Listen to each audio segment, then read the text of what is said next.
Okay, this is a video in a playlist. This is a food pornography playlist. Okay, this is going to be pretty short because Joey might be gone, but this is going to be on cake. Cake in the Bible. Did you know there was cake in the Bible? Come on.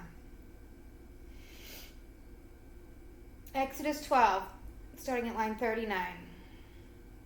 And they baked unleavened cakes of the dough, which they brought forth out of Egypt, for it was not leavened, because they were thrust out of Egypt and could not tarry, neither had they prepared for themselves any victual.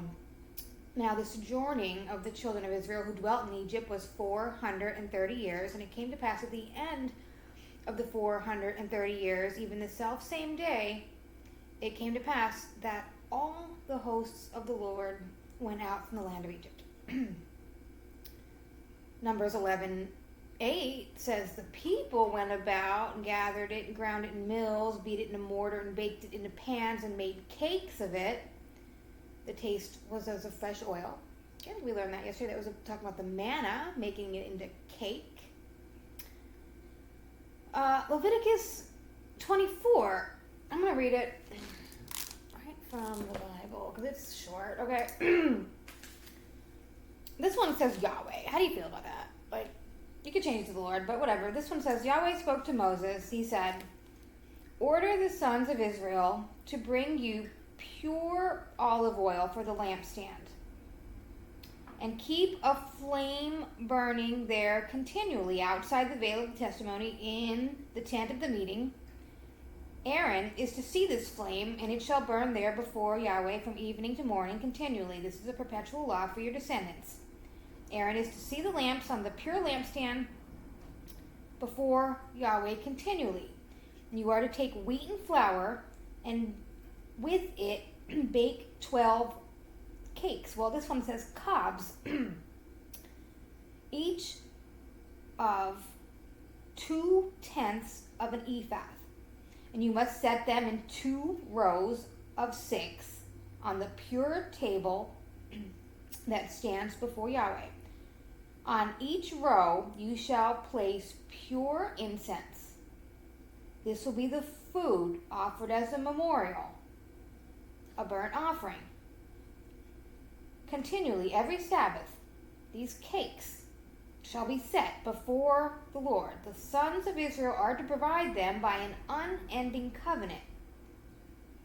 They will belong to Aaron and his sons, who shall eat them in a holy place, for they are most holy portion for him of Yahweh's burnt offerings. This is a perpetual law. Okay. So, we also have an interesting story in Ezekiel 4.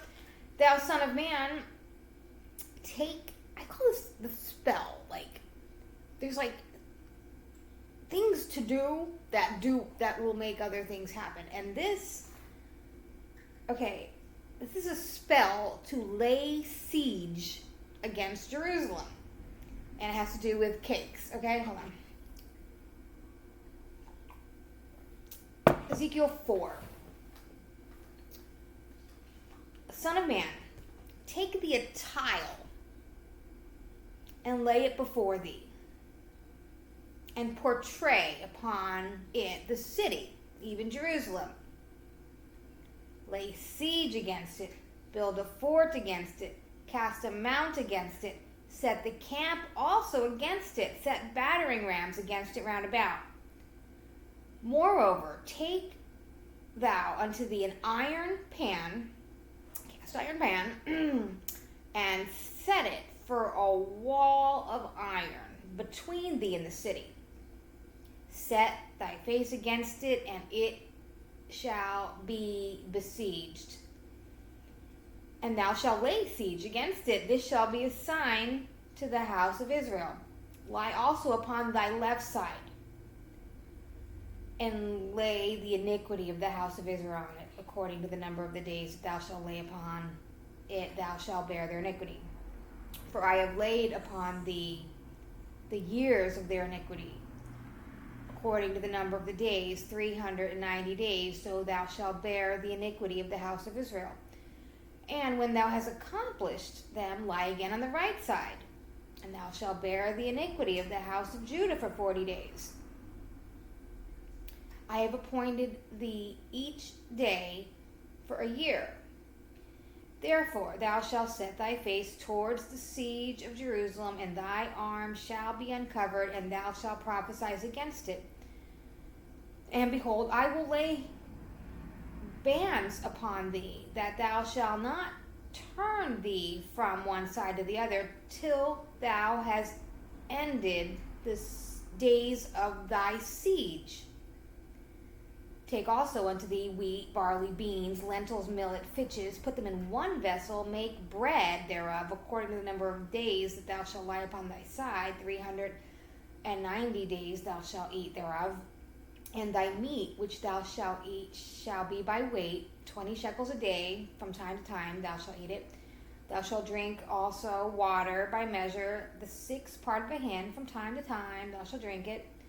And thou shalt eat it as barley cakes, and thou shalt bake it with dung that comes out of a man in their sight. Okay. Here's a message from the Book of Mormon. This is a message from Alma 30. Okay, it's 3 lines. And it came to pass that the curse was not taken off Korihor,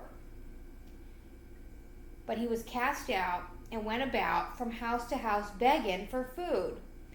Now the knowledge of what happened unto Korihor was immediately published throughout the land. The proclamation was sent forth by the chief judge to all the people of the land, declaring unto those who had believed in the words of Korihor that they must speedily repent, lest the same judgment would come unto them.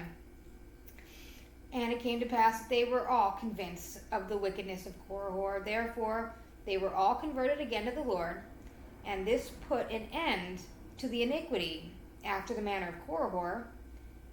And Korihor did go about from house to house begging food for his support.